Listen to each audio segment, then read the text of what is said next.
see my jawline was getting like pins and needles in it as well. Which I thought was quite strange. I thought that's not right. I just thought you just had blowjob jaw, that's all it was.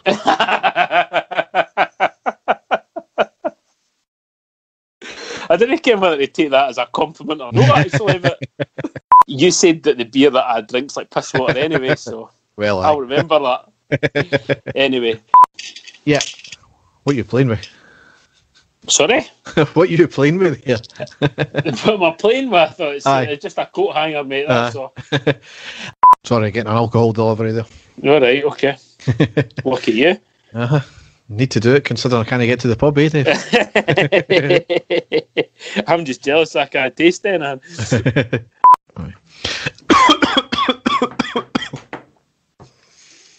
Can it spread COVID through the airwaves, mate? Went down the wrong way, but just meant I had to drink more alcohol to combat it. So. Okay, that's exactly how you do, Derek. Yep. And the stadium erupts in red, white and blue. You've never seen anything like it.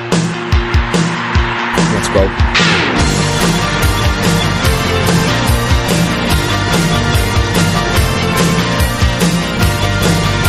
Manchester, brace yourself. Rangers are coming! Hi everyone, and welcome to the next episode of the Are You Ready podcast. As ever, I'm your host Derek, and with me is my co-host Dave. How are you doing, Dave? Derek, I am all right, mate. As you know, I had to go for a wee COVID test today and waiting on the results, but I feel fine. I don't feel any different, just apart from a sense of taste, which is quite strange. But apart from that, I'm all right. It seems like it's been ages since we've recorded. It's actually been a month, but because our football team is so successful, we've got games galore to cover, haven't we? So we've got like tons and tons of matches that we've missed just over that short space of time. I mean, we used to go sometimes months without recording, but as I say, because things have been going so well, it's just been matches.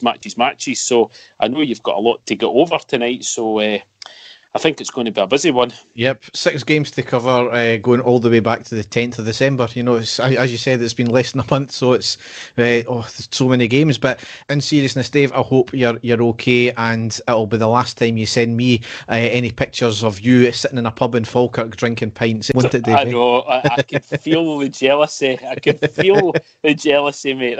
That's terrible that you've got the COVID voodoo doll out in your pub and sticking pins into me just because I had 3 pints in a pub and you didn't. That's absolutely shocking. It's 3 more pints than I've had in the last 6 months in a pub. So. Exactly. And it was great. It was really, really great, mate. It really was. Aye. You bastard. So yes, as I said, Dave, I hope you're fitting well anyway, and hope it comes back negative. It's not going to stop me recording the pod, Derek. Maybe that's a bad thing. I don't know, but it's not going to stop me. So we may as well go down the tunnel and onto the park.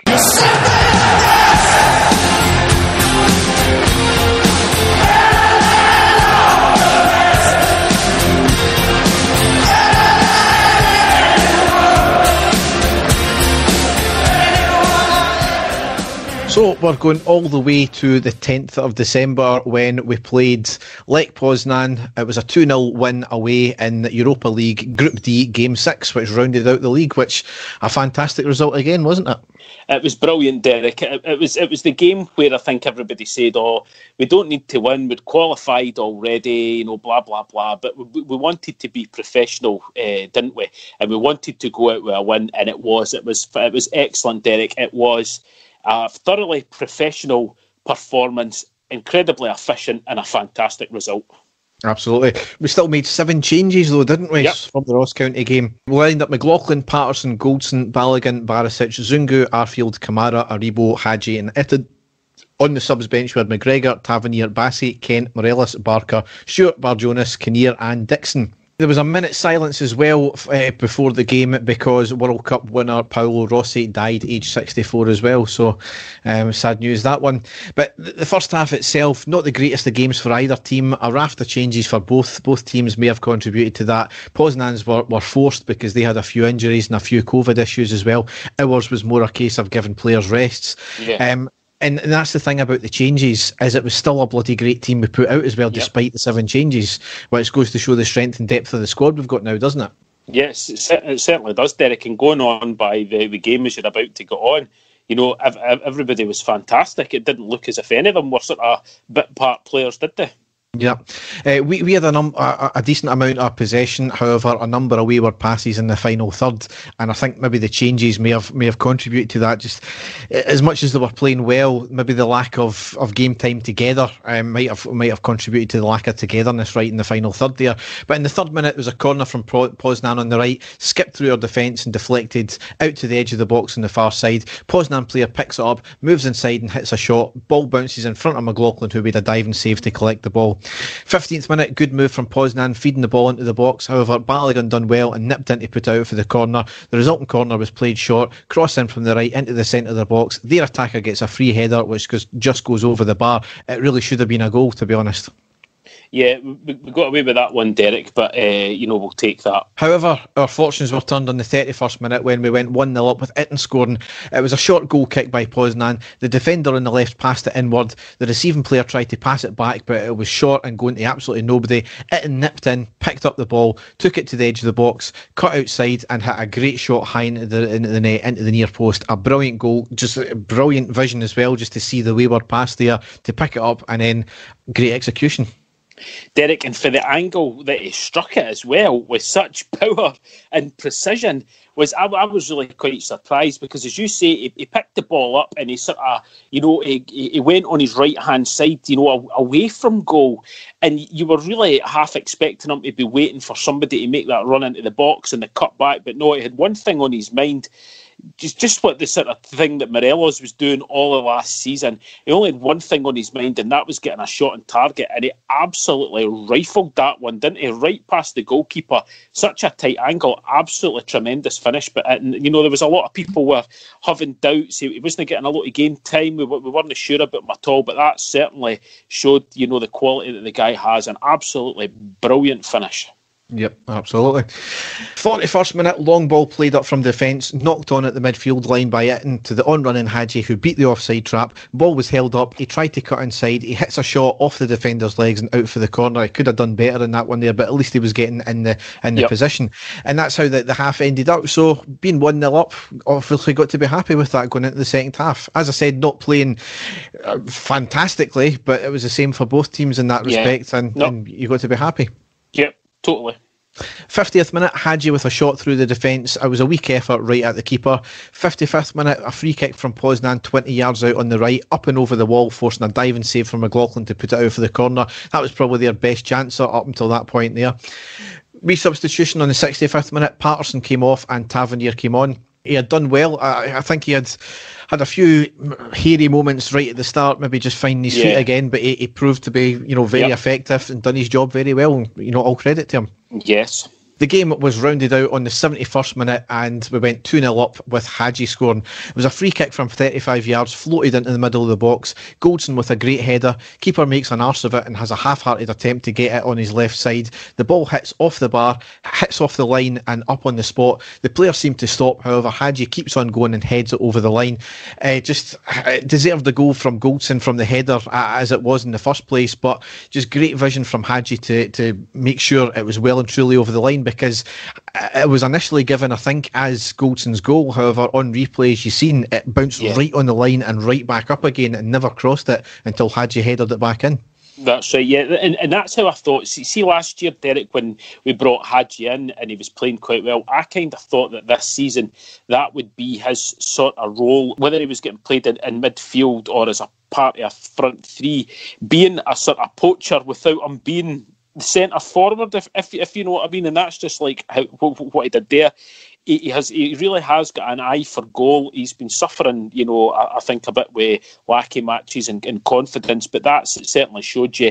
He seems to sniff out the danger like that, and he knew that he still had to get something in the end of that to make sure it went in. And all credit to him, it was there. It wasn't a wonder goal or anything, Derek, that we've seen him score before. But again, great vision by him to get in there and just make sure that the ball was in. So no, absolutely brilliant, Derek. And again, for a guy like I said, being a fringe player for us like Itten, absolutely brilliant for their confidence. Yep, absolutely. 75th minute, Hadji got the ball on the left, cuts inside at the edge of the box, hits a curling shot, forcing a good save from the keeper, and he put it out for the corner.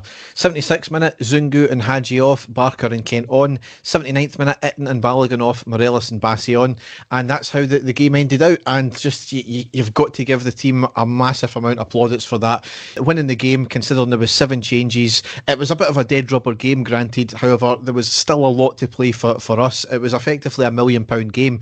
Yep. You obviously get the win, that's £500,000. You top the group as we did, and you get an extra £500,000. So something a Scottish team hasn't done before, got that amount of points and topped the group as well. So we had played 6, won 4, drawn 2, lost 0, scored 13, conceded 7, goal difference 6 and 14 points. And considering the 2 games that we'd drawn, we were 90 seconds away from on each of the games from being wins as well. No chumps in that group whatsoever. And I was sceptical about people saying that we should definitely qualify, we should be topping the group, and we done it with flying colours, and it was just an incredible achievement there, wasn't it? Derek, to be honest with you, I never heard anybody saying that at all. All I heard was that Rangers would be incredibly lucky to even get second place in that group when it was drawn. We were told we were going to get hammered by Benfica. We were told we were going to get beaten by Liège. And the game in Poland was going to be, you might be lucky enough to get a win at Ibrox, but you'll no win both games. That's all I heard as soon as that draw was made. So for us to win that group undefeated with that amount of points is an incredible achievement. Absolutely fantastic. Steven Gerrard has proved time and time again when it comes to Europe, he's got Rangers playing in that way extremely efficient. It's like more sort of German-esque, if you know what I mean. Just very, very efficient, very professional, and executing perfectly. Game plan executed perfectly as well. And as you say, apart from 2 blips right at the end of the games, we had maximum points for that group. We were very, very unlucky not to do so. But for us to go through top of the group, to be seeded as you're about to get into, with the draw that we've got, it's just a fantastic achievement, Derek. It really is. We're chuffed to bits, all of us, with that. And for a sort of, no second string, but, players on the periphery of the squad to come in and play so well in the last game, it's excellent. It's great competition for all the players, and, really, really looking forward to the next set of European games. You really need to stop going on the Celtic forums again, Dave, fearing all the negativity about us. Negativity. Yes, so as Dave was mentioning there, we were drawn against Royal Antwerp of Belgium in the last 32 to be played on Thursday the 18th of February and then a week later on Thursday the 25th of February. Unclear if we're home or away first. I'm not too sure if that's been decided yet, but certainly a very favourable draw. At this stage of Europe, you cannot take anyone for granted at all. But it's a great opportunity to get into the last 16 again. Who knows where we can go in this?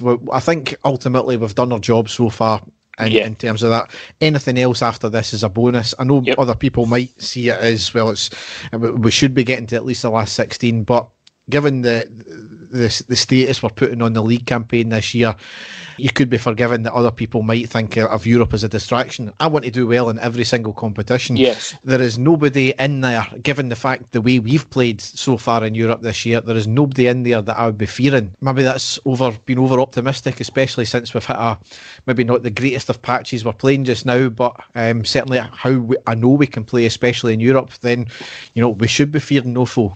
Exactly, no, and it's one of these things in Europe now, Derek. We've not really got anything to prove now. There's no pressure on us, like I've said before. In Europe, when we're playing the big games, there's no pressure, and that's when we're at our best, Derek. We are at our best when we are the underdogs.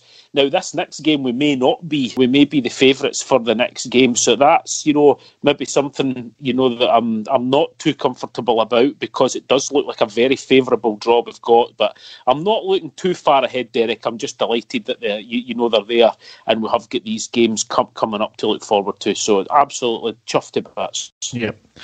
So the next game we've got was on Sunday the 13th of December. It was a 2-1 win away against Dundee United in the Premiership. 6 changes from the Poznan game. We lined up McGregor, Tavernier, Goldson, Balogun, Barisic, Davis, Kamara, Arfield, Kent, Roof and Morelos. On the subs bench were McLaughlin, Bassey, Helander, Hadji, Defoe, Itten, Zungu, Patterson and Aribo. Dundee United not without their problems as well. They had to make a number of changes because of COVID-related issues as well. First half, it was a hard-fought first half. We weren't getting it all our way. I wouldn't say we were poor. We were still playing some good, quick, one-touch stuff. But Dundee United were well up for it, weren't they? No, they were, Derek, and I kind of thought they would be with everything that happened with them, the amount of players that they had missing and, coaching staff and stuff like that. I kind of thought that they would be, a very sort of gritty performance by them. I wasn't expecting a walkover like it was the last time. I think sometimes we're better playing teams at full strength and, these guys that have, have got something to prove. And as you say, wasn't it the fact that we were playing particularly badly, but they were defending well, Derek, weren't they? They were closing down very, very well and making it really difficult for us. So I think that was it. Yep. So in the 8th minute, it was a scrappy defending, it was kind of pinball-esque in our box from a corner, eventually put out for another corner. 11th minute, Morelos picks up the ball in midfield, drives it forward 20 yards, hits a powerful shot along the ground and just wide of the left post. And then a moment of stupidity from Morelos, because in the 12th minute, needlessly jumps into a Dundee United player when going for it was really a non-ball, and he leads with the forearm and he connects with the face of the Dundee United player. He was given a yellow, and at the time, and even since then, every Rangers fan have saying we got away with one there because it should have been a red card, shouldn't have been.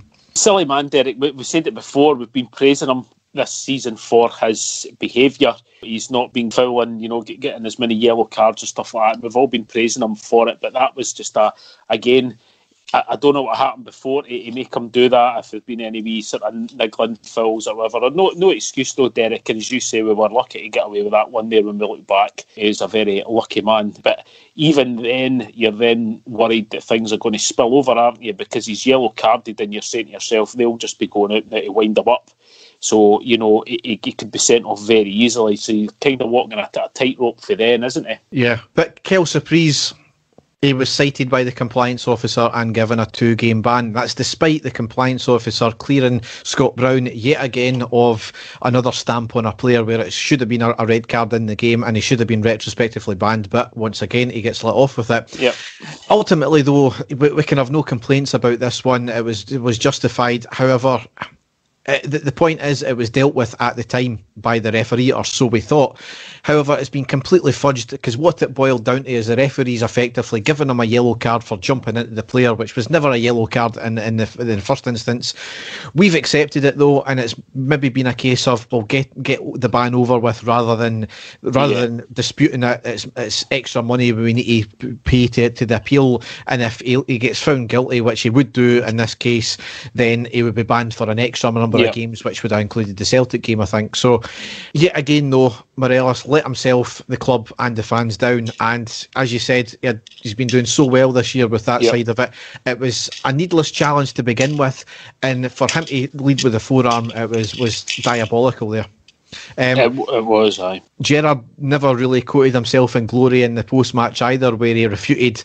Granted, it was a forearm and it wasn't an elbow. If that was the point he was making, but he was quite vociferous in his comments, saying it wasn't the elbow. It wasn't. He never led with the elbow. So I don't know. He could have maybe handled that a wee bit better post-match, especially if we're going to accept any compliance officer ban post-match. But that's a story for another day, isn't it? Yep. However, despite that, we went a goal up on the 25th minute with Tavernier scoring. It was a 30-yard stunning free kick, centre to the goal, lofted high up and over the wall into the top left corner. A stunner, wasn't it? Absolutely incredible, Derek. Again, we all know how well that Tav's been playing this season. We all know what he's capable of, but that for him was something quite spectacular, wasn't it? It was some distance out, but the power and the curl that he got on it as well to get it over the wall. And as I say, you couldn't have hit it any better. It couldn't have been any more accurate than it was. Absolutely incredible goal. 30th minute was a break up the park. Kent drifting to the left, cuts it back to Roof, who was well behind. The ball held up, got the ball. He beat the player in the box, couldn't quite round the keeper, and the ball was knocked out for the corner. Just a great burst of pace from Roof to get the ball in the first place there, and really all his work to get the corner. Yep. However, all the good work was undone in the 32nd minute because Dundee United drew level. It was a cross from deep left into the back post, finds his man on the volley at a very tight angle across the goal, past the players and into the back of the net. It's been a feature of the goals we've been losing lately, this just kind of diagonal ball into the box, the defenders not picking it up. Granted, it was a very good cross, but for them to get the free kick in the first place, to lose possession so easy, and people slagged him for this, but Stuart Weir did say that Morelos lost the ball in the first place well into the Dundee United half. If he wasn't on a yellow card, he could have went for that 50-50 ball with a wee bit more gusto, and if he got a booked, then so be it. It would have stopped the play. But that's a feature that ultimately the yellow card, it really kind of hampered Morelos' play, and you could argue that it cost us that goal there. Still, though, a lot of defending to do before it even got to that far. Yes, no, but you're right, and as I say, I had just said it before. Derek, he was walking on a tightrope there, and I think he knows himself that he's been watched the slightest wee thing. And you're quite right. If he hadn't had a yellow, he would have went for that, 100%. So it was, again, it's the circumstances done that. But again, we should have dealt with the actual ball a bit better than we did, and the goal, and we didn't. So unfortunately, they pulled a goal back at that point when, really we should have been trying to close that half out, but it wasn't to be. No. The 40th minute, worked the ball on the right, ends in Kent crossing the ball into the box, slightly behind Tavernier, who has a volley and just over the bar. 42nd minute, ball on the right, Kent cuts it inside, gets to the edge of the box, crosses to the centre, and Morelos with a header over the bar. However, on the 42nd minute, just before half-time, we went 2-1 up with Goldson scoring. It's a free kick 30 yards from goal on the right. Tavernier floats the ball on the right side of the box. Goldson, who was initially offside, drifted back onside and had a great glancing header into the back of net. Great goal. Excellent goal. As you say, Derek, he was great to reposition himself, to get back in. But again, accuracy, absolutely brilliant by Goldson. He's been excellent for us, in those positions. A real threat and a brilliant ball. And again, Batav, wasn't it? So, we deserved to be winning, Derek, because although we gave the goal away, Dundee United hadn't really done anything, against our goal, and it was us that was having all the play. So I was absolutely delighted to be going in at half time winning at that point, and I think that must have really knocked the wind out of their sails at that point, didn't it? Yeah. So into the second half, 51st minute, Morelos with a snapshot from 20 yards but well wide. 57th minute, Goldson bundled to the ground in the box during a set piece. Absolutely nothing given. That'll feature heavily because of comments from a manager that his team were going Premier to League face. Manager, yep. Yes, so clearly nothing given there. 63rd minute, free kick on the left from Barisic, floated into the box. Balogun gets a head to it but couldn't direct it goal bound. The ball falls to the ground and Goldson blasts it over the bar with the follow-up. 65th minute, Roof with a lovely 35-yard diagonal from left to right into the box. Lovely first touch from Morelos, tries to round the keeper but not quick enough. Ball spills, then Morelos gets in the road of the follow-up shot.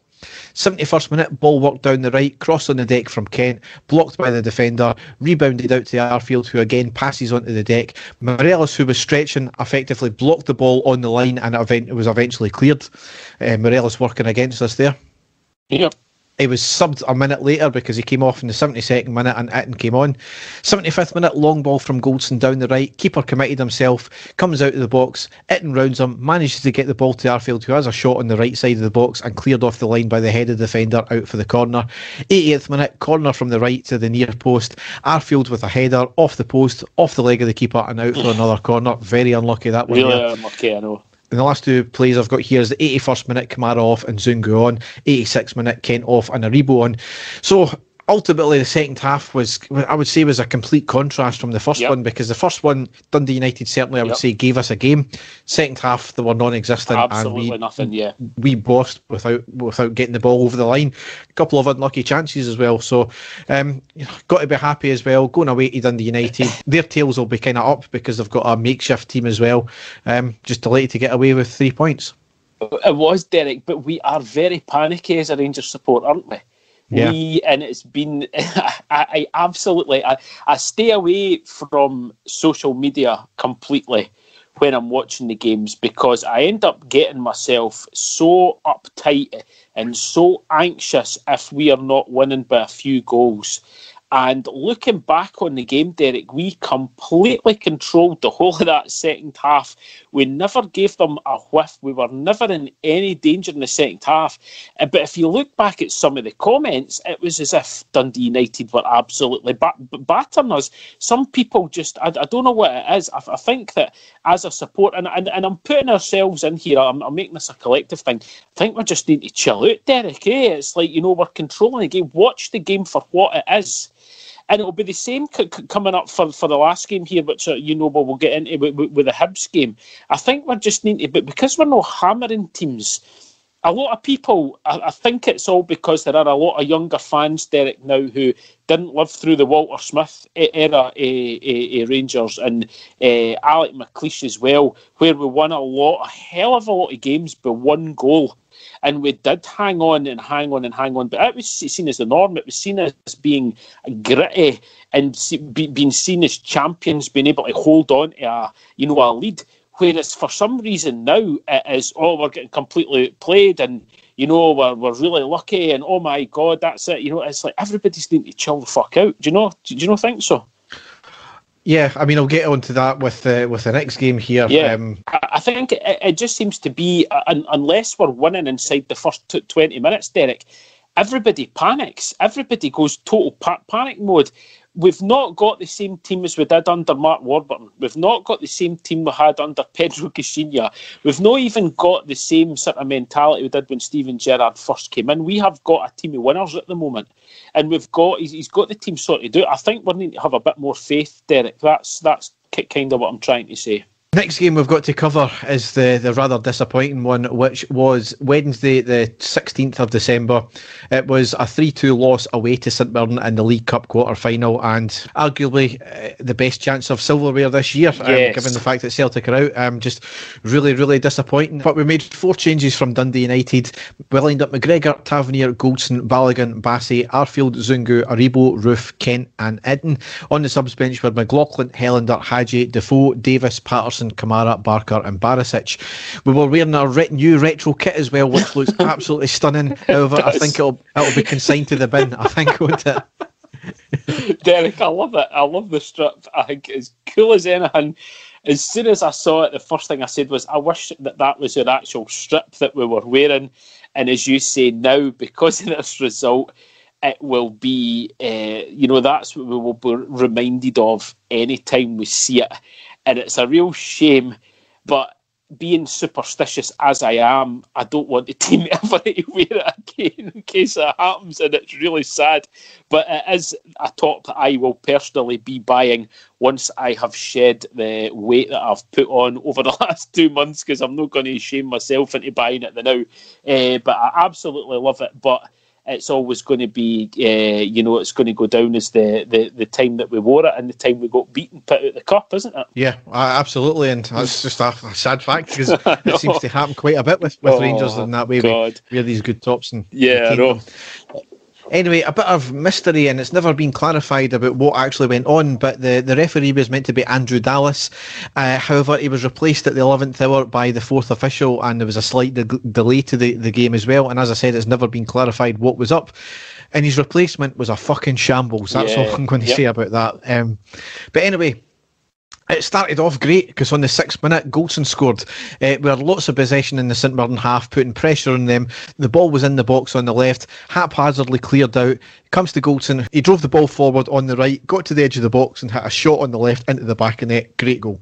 Great goal. Albert's-esque, Derek, is what I'm going to say. Not quite as hard, but the way that he ran in, he realised that there was nobody going to tackle him. But fantastic, the goals. And he looked up, he knew exactly where he was putting it. He knew he was going to get the shot away, and he dispatched it absolutely perfectly, didn't he? It was a great goal. If that had been a midfielder or a striker, we would have been going on and on. So the fact, our big centre half scored a goal at absolutely tremendous. It wasn't, a powerful header or a glancing header for a corner or a free kick.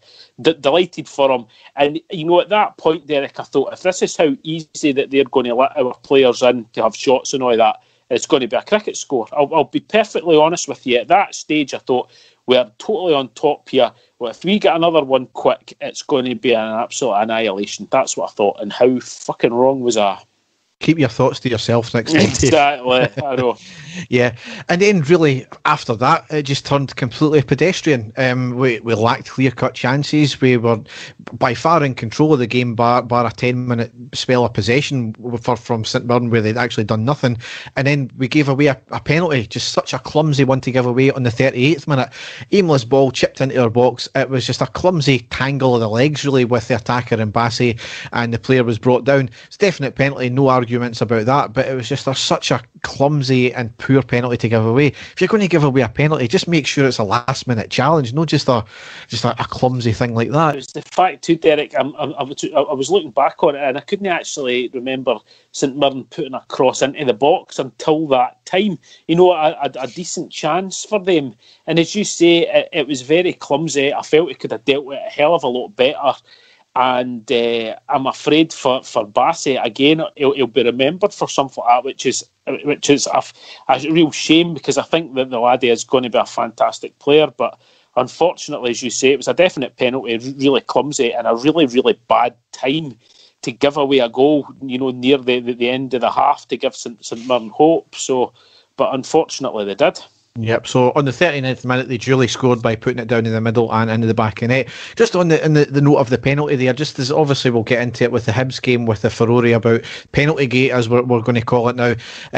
But Jim Goodwin, the St Mirren managers, came out tonight and said that referees need to be brave and give penalties against Rangers when they're warranted. Well, I think it was Pie and Bovril put a thing on their Twitter saying that Rangers haven't conceded any penalties in the league. Well, teams have to be in our box to be given penalties in the first place. That's the main thing. You look at the possession, you look at the amount of shots that we've had and the opposition haven't had, then it's quite clear that they're not getting in that chance. But Jim Goodwin's got a cheat, considering that his own team got a fucking penalty against us. So yes, just Jim Goodwin needs to take a wee think about that before he says something. Then again, he is probably controlled by Lywell, so that's another story for another day as well. Well, I mean, is there no a Celtic supporters shop in their stadium? I think there is, actually. There you go. Aye. Again, though, just trying to stir things up before the game, Derek, trying to make a name for himself, trying to make a talking point. I really hope that our team are using stuff like this. I really hope that they're going to be going in. We're going to get into it, Derek, so I'll speak about it later, but as I say, I think, again, just trying to stir things up and make something of nothing, Derek. I think that's what it is. Yeah. So into the second half, we're looking for a wee bit more movement, a wee bit more pace within the game, and it never really came, because in the 52nd minute, St Mirren went 2-1 up down the right hand side. Beats Bassey, cuts the ball into the box, defence absolutely asleep, allows simple pass to beat everyone, 2 touches, 2 players into the back of net, just poor all round from the defence. Considering the defence has been solid this year, we've given away such poor goals at times. And Bassey, that was the last thing he done, because in the 56th minute, both him and Arfield came off, Davis and Barisic came on. Bassey's not a bad player.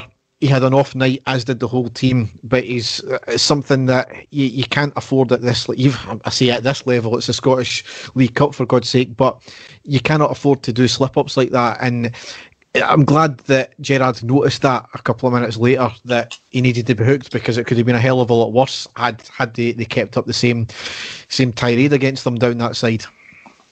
It was a strange goal, Derek, for them to score and for us to concede.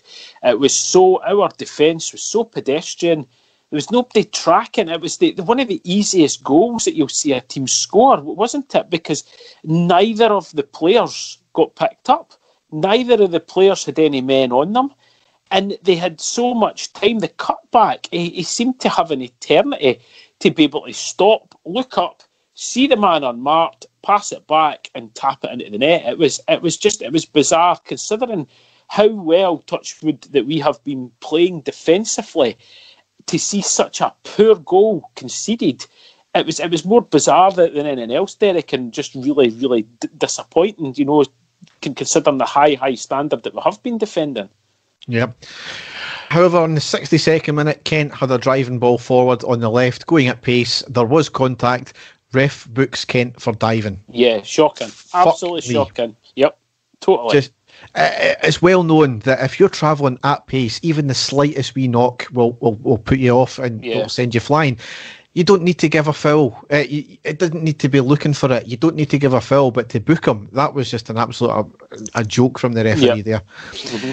64th minute, the ball into the back of net, but ruled no goal as the ball had went out of play. Itten with a 30-yard shot was bounced right in front of the keeper. The keeper saves, spins off him and goes to the left-hand side of the goal. Roof follows it up and takes it out of play, gets the cross off and Tav bundled it in the net. So quite correct that from the linesman there.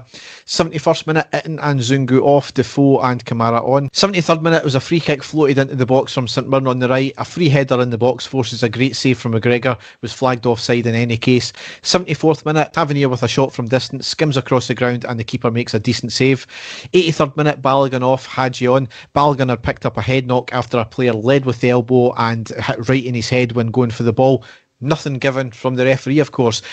He never even stopped the play for the head knock. That was what was even worse about it. And I think he was out for the next game, was he not, as well, with a concussion? Yeah. So just a shocking refereeing again. And once again, more shocking refereeing because in the 87th minute, I think it was Kent was fouled on the line of the St Mirren box. You've seen the clear mark on the line of the box. And if it's on the line, it's a penalty. Yep, exactly. But a free kick was given. Yep. However, we did score from the free kick on the 88th minute with Davis scoring. Tavernier with the free kick right on the corner of the box on the left, up and over the wall, hits off the post, bounces back out to Davis, who hits a shot off the ground high into the left side of the goal. Brilliant, great follow-up from Davis there. It was, and it was at that point, Derek, we thought, all right, that's it. It's not going to slip now. We have battled our way back into this. We have put them under all sorts of pressure. We've been really unlucky, and finally we've got our just desserts. That's what we thought was going to happen. What wasn't it? I think we all thought it was going to go to extra time after that, but unfortunately it wasn't to be, was it? Yep, because St Mirren basically went right up the park on the 91st minute and scored to make it 3-2. It was a corner in from the right, initially knocked away by McGregor, right back out to St Mirren on the left, who lofts a ball back into the middle. A great header goal bound, a great save by McGregor at close range, and the follow-up was knocked in. Can't blame McGregor at all. It was a great save. Maybe the player should have been picking up that man to knock it, get the follow-up there, stick someone in the post or something like that, but it was just typical of the way we were playing in this game. We were just lackadaisical all the time. Yep, it was. And disappointing, Derek, for the fact that we had battled our way back and to be drawing. And then, as you say, really, really poor again, just straight after it. And basically that was us out the cup at that stage, wasn't it? You could see it in the players as soon as it went in. St Mirren took their chances when they did, we didn't, and it was just really disappointing, Derek. Yeah, so that was basically it. We had one last chance in the 95th minute, but it ended up being a comfortable save for the keeper. But really annoying. I've seen a few comments on Twitter that night calling for the manager's head. And of course, it's something that was a big setback. We should have won the game. Certainly not on the basis of the way we played, mind you. But I think some fans have got to realise that just because Celtic are out doesn't mean it's our God-given right to win the trophy. We've accused Celtic fans of entitlement all the time. I think we got complacent. We got entitled in that game. We just thought Celtic are out, it's out, the trophy's ours. And that's as much as we can say. Really disappointing. We would have liked to have picked up that silverware. The League Cup is our trophy. We've won it that many times. There's no much more you can really say about that. But for some fans to come away with the shite that we're coming away with was disgraceful, to be honest. It's one game we've lost all season so far. Granted, it was an important game, but every game's important. So we take it on the chin and these infamous words from Warburton, we move on. Yeah, I know. It's the one bit of comfort I got from it, Derek, and I know it's not much because we do want to win silverware, we really do. But I was speaking to a Celtic fan at my work, and he was actually quite disappointed because, as he said, we're wanting Rangers to try and have as many games over Celtic as we can. And for Rangers to have went out of, the League Cup, which he says lets them concentrate more and have less games, to worry about. So I took a wee bit of comfort in that, Derek, but just really disappointing because it was a fantastic opportunity for us to win some silverware, and I was really quite gutted. But just the way the game went, Derek, it was never to be if you look the way that the game went for us. So as you say, we need to take it on the chin, Derek, get back to concentrating in the league, and thankfully they have been doing so. Yep. So the next game was Saturday the 19th of December. It was a 3-1 win at home to Motherwell in the Premiership. They put us through the ringer this game, didn't they? 5 changes from the St Mirren game. We lined up McGregor, Tavernier, Goldson, Helander, Barisic, Arfield, Davis, Kamara, Roof, Kent and Defoe. On the subs bench were McLaughlin, Bassey, Hadji, Itten, Zungu, Patterson, Aribo, Barker and Stewart. So that's how we lined up. Motherwell seemed to line up with 2 banks of 5. They played a 5-5-0, didn't they? Yep, they certainly did, and they still managed to score there. Yeah, so I mean, the first half it was largely frustrating, despite being all us. Motherwell were playing with 2 banks of 5, sometimes dropped to a 6-4, with 11 behind the ball at all times. There was no attempt for them to get up the park at all. Very little breaks they had. They were happy for us to have the ball and come at them. Granted, it's up to us to break it down. However, we never played with any inventiveness, no pace, no movement. Again, relying on the raw skill of players, which was sadly devoid of most players in the first half. Second minute, good one-touch play on the edge of the Motherwell box with Kamara and Defoe linking well, ended in Defoe turning and hitting a snapshot. Saved by the keeper, spilled to the far post and knocked out for the corner. And then in the 6th minute, what is it with these 6-minute goals? Motherwell went 1-0 up. The first attack, it was their first attack and shot, poorly defended. It was a long throw into the box, not dealt with. Motherwell regained possession, fed into the right of the box, a simple diagonal cross on the right, on the deck, on the right, and not dealt with, and it was effectively a tap-in at the back post. Yeah. Once again, really poorly defended. It was, aye, and a bad goal to lose, Derek, but that was the Motherwell attack for the whole game. Was it no? That was it. They scored their goal, as you say. It is probably the most anti-football game I have ever seen from a team in the same division as us to come and try and play. It's absolutely shocking. If I was fans of their team, I'd have been raging because I would have been saying, look, you're inviting it on, you're inviting on. It was really bad to see, and thankfully they got their just desserts for trying to play like that eventually, and and we got the victory. But I'll let you summarise the rest of the game. But really, I was really delighted at the end result in this game. But as I say, I'll let you get into it, Derek. A poor goal for us to concede at that point, right enough, but still hopeful that we were going to get something for the game. On the 8th minute, Tavernier with a free kick over the bar from 20 yards, up and over the wall, but just too high. 17th minute, lots of possession. Kent on the right, cuts inside, drives it forward, crosses it in. Defoe gets a flick on. It was going wide, but the keeper took no chances and dived and put out for the corner. 24th minute, Tavernier on the right, cuts in, passes to Davis, who dinks it over the defence for the first timer. Kent with a header just wide. 27th minute, a stunning fast-paced cross on the left from Barisic, right to the back post, goes right to Tavernier and skiffs off his forehead and out. He really should have buried it at that point, and that was really all that happened in the first half. That was it, yeah. But again, though, Derek, back to Motherwell, absolutely nothing. Yeah. Apart from that, so it was all us. I know that we weren't playing very well, and at that stage, Derek, Twitter was just exploding, wasn't it? Yeah, I mean, some of the comments were, again, they were even worse than the St Mirren game. I just don't understand some fans. It was already calling for his head. This is fucking shit. This is blah, blah, blah, blah, blah.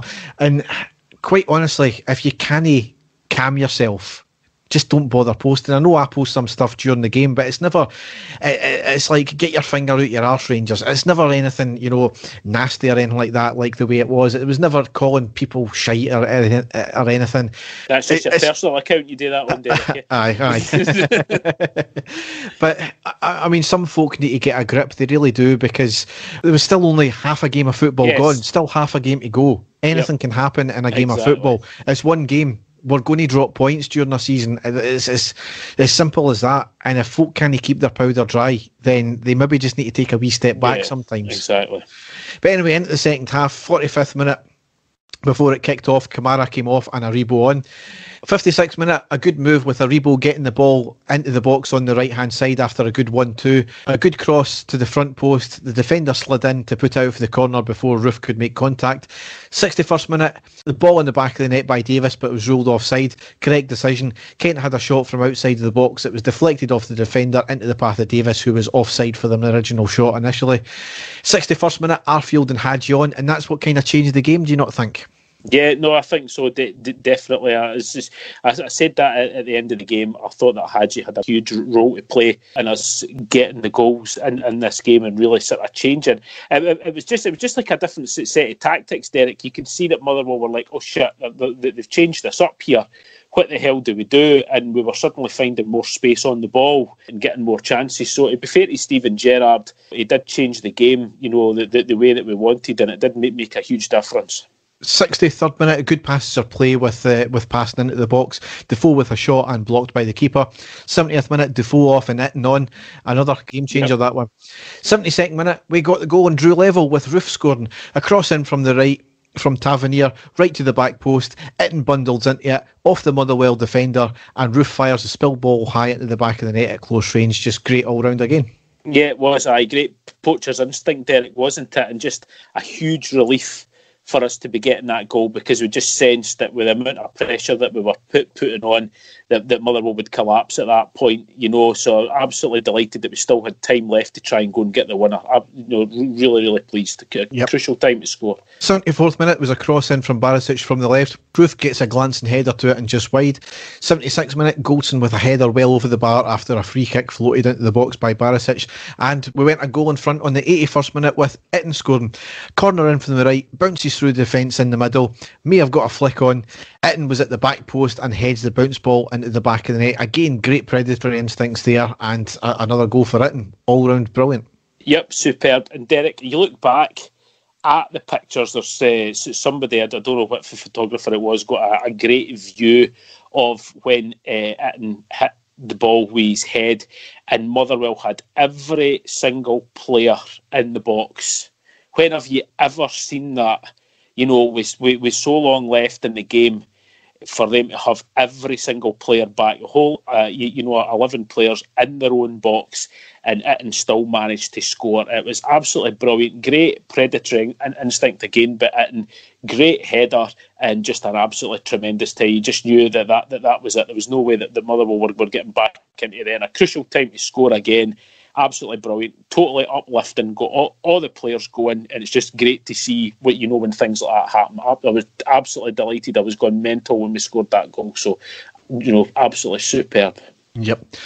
82nd minute, Kent off and Zungu on, and then to rub salt into the wounds, 93rd minute, Roof put us 3-1 up. Good play down the left with Aribo driving the ball into the box, feeds it to Itten, however the defender just gets a foot to it. Aribo was very aware, nips in and robs the ball back, feeds it to Roof in the 6-yard box, who takes a touch and hits it into the back of the net. Just brilliant from Aribo there, great awareness.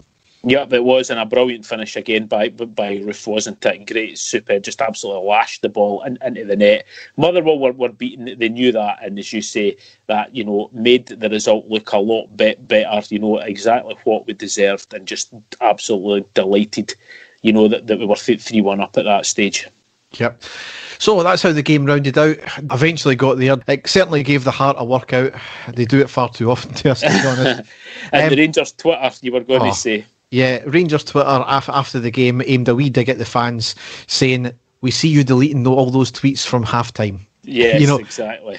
brilliant, because it's just really, it's what's needed, because it's quite clear that Rangers do see this online, that their social media has been spot on this year so far, and these things do get to back to the club eventually. So as I said, some folk just need to maybe stay off social media during the games if they can't keep their powder dry with it. Certainly have a go at the club after the game, but while the game is playing, you can't F and blind and say stuff like what they were saying, can you?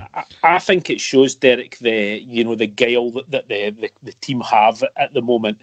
That is a sort of never say die attitude. You can go back to the game before again at St Mirren, when we scored that goal so late on, thinking that we were going to go extra time. Unlucky that one. This one was absolutely brilliant, considering how anti-football that Motherwell were. Absolutely disgraced. They deserved nothing for the game, the way that the team was set out, the way, I don't care what anybody says, you've got to do things like that. No, you don't. Motherwell aren't fighting, at the bottom of the league. They're no relegation fodder at this stage. They're a team that are in there battling, and that was just a disgrace. They got what they deserved completely. They got shown a lesson, and I'm just delighted the fact that we were getting beat for so long, Derek, and we came back and won comfortably in the end. It does show the determination and guile that we've got in the team now. It says to other clubs as well, is fine, play like that if you want, we'll still beat you. And don't get me wrong, Derek, maybe last season, definitely 2 seasons ago and the seasons before that, there's no way that we would have won that game. And that to me shows how far that we've came, that happened the other night. Absolutely brilliant. That's a huge, huge victory for us, that game against Motherwell. I think it really, as you say, it shows all the rest of the teams in the league that it doesn't matter if they come and try and play like that, we'll still beat them in the end. So, superb, absolutely delighted. And 82% possession as well, which is incredible. I mean, yep. I had a wee look, and there's maybe about 3 or 4 games in in English Premiership history, but there's not many other games in world football, world club football, that is that possession stats have been. So it just shows you how dominant we were in that game. I think, as I've said before, though, it brings their own downfall sometimes as well, having that much possession, because the opposition are quite clearly happy for us to have the ball. They'll sit back, and it's like, right, well, come at us. And then it means our players have to move and do all the work, which is their prerogative to do. That's fair enough. But I think when we come up against teams like that, the players need to move a hell of a lot more than they've been doing. I know that it's tightly packed, but the players need to try and combat that by moving, and they certainly did more into the second half, the way it went. But anyway, we'll move into the next game now, the second last game we've got to cover, which was Wednesday the 23rd of December, a 3-0 win away against St Johnstone in the Premiership. Christmas was saved, wasn't it? It certainly was, Derek, and you're about to get into it, but probably one of the most straightforward games that we've had a long time. Professional, that's the best way to say it. Nothing flashy, no risk taken. Everything was done perfectly. It was like a training match that'd been set up for players to go through their tactics and the way that they should be playing the game, and it was done perfectly. It was just a really, really comfortable win, wasn't it? Absolutely, yeah. Yes, of note, St Johnstone were charging £17.50 to see the game on their TV network. A lot of folk have been jumping on the bandwagon, ripping off the blue pound, but apparently they do charge that as per normal for every other team. And granted, we all understand the fact that if you were buying an away ticket, it would be £25 so they are technically losing money out of it. And however, St Johnstone have claimed that they couldn't set it lower because of the circumstances they're in. They would lose too much money. But then surely 200 fans paying £10 is better than 100 fans paying $17.50. It works out better for the club because they make more money. They get more people in, which is better for the club sponsors as well, because the sponsors are getting more exposure that way. Especially against us, Derek, especially when they know that they would get, tens of thousands of people would download it. If, they were guaranteed to get a really good link for the game, they would do it. So it was a strange one. It's exactly what you said. They could have sold the game majorly and made a hell of a lot of money. So I don't know where their thinking was coming, but it was a hell of a lot of money to stream it, Derek.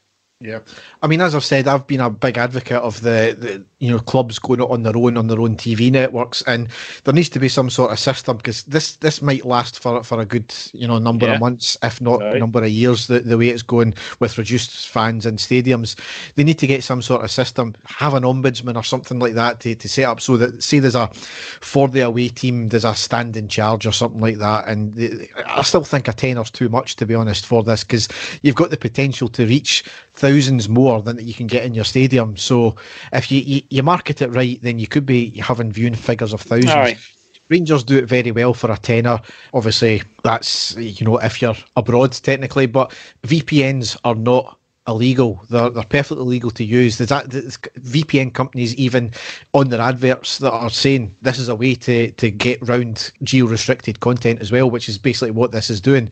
So I'm quite happy openly saying I use a VPN, as other Rangers fans are. The money goes directly to Rangers, and I'm still getting the St Johnstone game, so I'm circumnavigating St Johnstone because they were being arseholes about it there. So, however, there was 2 changes from the Motherwell game. We lined up McGregor, Tavernier, Goldson, Helander, Barisic, Davis, Kamara, Aribo, Kent, Hadji and Roof. On the subs bench were McLaughlin, Bassey, Defoe, Itten, Zungu, Patterson, Morelos, Balogun and Arfield. 3rd minute, Kamara plays a poor sideways pass in our half right to the St Johnstone player, who drives the ball forward. However, the defence got back in time to cover it and make the challenge to get the ball back before a shot could be taken. On the 8th minute, ball in from the right for St Johnstone, cut into the box on the deck. The attacker holds it up, passes out of the box, has a shot from their attacker, but it was a weak effort on the deck and comfortably gathered by McGregor. 14th minute, Kamara with a curling effort on the edge of the box on the left, just over the bar. It was a decent effort, and we went 1-0 up on the 23rd minute with Roof scoring. Quick break up the park with Kamara, who drives it into the defence. Lovely vision to cut it to the left to find Hadji, who has a great shot on the deck. Good save by the keeper, however spilled right into the path of Defoe, who had poacher's instinct to follow it up again. Yep, superb. Great time to score, Derek. Gets rid of any nerves and sets us up. So, brilliant stuff. Yep. 31st minute, we went 2-0 up with Kamara scoring. Davis wins the header in midfield, gets it to Aribo, who drives it forward, plays a lovely through ball to Kamara, who was running into the box with one touch, stabs it past the keeper. Lovely goal. Tremendous. I mean, it was just so nonchalant, wasn't it? Just the way that he had it, and just the slightest wee flick past the goalkeeper to sort of roll it into the net. Great pass, through to him as well, but absolutely sensational finish by Kamara. Delighted, and you can see with Kamara, Derek, that as the season's going on, he's becoming more of the sort of getting forward and helping the attack out as well. Whereas last season he wasn't doing that, and starting to really come into his own, isn't he? So tremendous goal, absolutely brilliant. Yep. 42nd minute, a great bit of play started by a quick long ball by Goldson. Brilliant control by Roof, who can't get a shot off. Played round the box, then wide to the left, crossed in, and attempted a bicycle kick by Aribo. Falls to our player on the right, back to Aribo, ending in a shot on the deck from Kent. It was at pace, but a comfortable save from the keeper, and that's how the half ended. So it was a professional first half. St Johnstone were lively, certainly more of a St Mirren than a Motherwell. They were chasing every ball and closing us down. As I said in the post-match pod, I wouldn't say it was a storm we weathered in the first 20 minutes, but we had to keep our wits about us. Hadji made an unusual start, but he was very lively, but he was also kicked all over the park, but the attitude of him was spot on. He just got up and got on with it with no complaints as well. Yep, not brilliant. Yep. So into the second half, we basically rounded out the game on the 47th minute because Hadji made it 3-0. Davis wins the ball and plays the ball forward to Aribo. Aribo plays a great ball into the box to Roof, who dragged it to the right, held it up well and ended up having a shot which was blocked by the defender, spun back out to Hadji on the right, who has a first time shot. The sting was taken out of it by the keeper, however spilled it back to Hadji of all people and into the back of the net. Great all-round play, but great instincts once again from Hadji. Certainly was, Derek, and that was game over. That wasn't it? We could sort of breathe a sigh of relief. We could go on and just sort of close the game out, which is exactly what we did. Just great to take control of the game so early in the second half and put the game to bed. Really thoroughly professional, and just really great to see. Yep. 55th minute, St Johnstone get a break. May gets through the defence and gets a shot off in the box and a great save from McGregor, and I think that's the closest they came to scoring in the game. Just very, very well done from McGregor again proving his worth. The fact that he's done it in a few games now. He's called out from nowhere and he makes just tremendous saves. Yeah. 63rd minute, Roof off, Morelos on. 77th minute, Davis off, Zungu on. 81st minute, Hadji and Kent off, Itten and Arfield on. And then just bizarre from that weird man, Michael O'Halloran, because on the 82nd minute, he got his second yellow of the game. 2 yellow cards inside a minute, both for rash challenges, both definite yellow cards, and he'd only came on 5 minutes beforehand as well. Just absolute bizarre, and I'm glad we don't have him in our team anymore. I know, it was so strange. It was like, I take it, he was the one to play. I don't know. It was just bizarre, but we'll take it, Derek. It's one of these things. It made things even easier for us at that stage. So, delighted that that's what happened, and he's not a Rangers player anymore. I don't think he really should ever have been anyway in the first place, because he really did very little for us, and so no, but it's fine. It helped us out, and we'll take it. Yep. So the last piece of play was on the 84th minute. Keeper tries to hit it upfield after a pass back, right to Morelos on the edge of the box. He was 1v1 with the keeper, took it forward a bit and shanks it well wide of the left post. Very poor, and as I said, probably a case of the Kenny Millers. Yeah, it was. He had too much time in his hands, Derek. If that had been an instant, he would have probably thundered it into the net. So, poor by his standards, but again, thankfully, it wasn't a crucial miss at that stage. So, we can live with that. Yep. So, delighted with that result.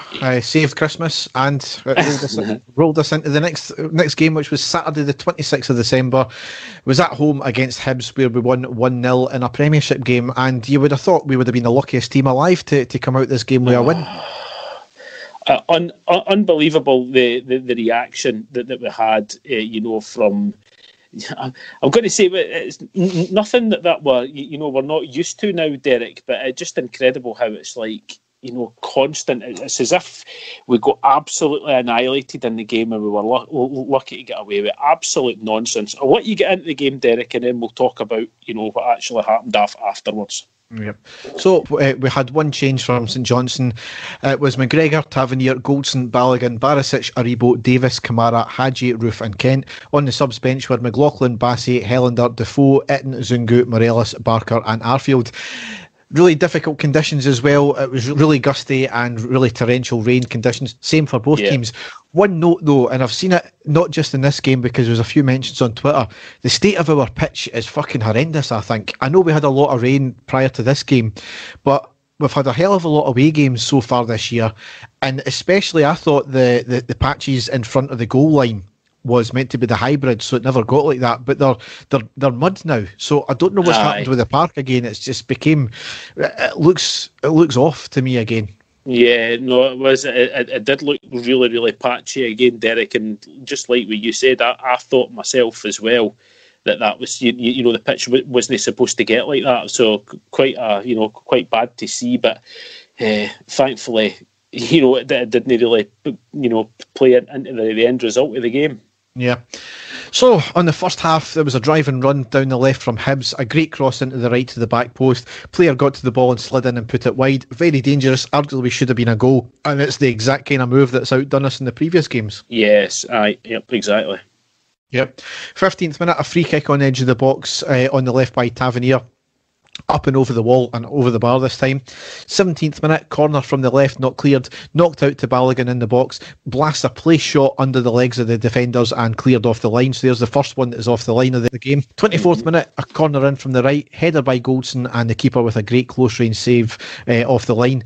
The ball was eventually cleared, so that's the second one in fairly quick succession off the line there by Hibs. That's what everybody's forgetting about in this game. Aye.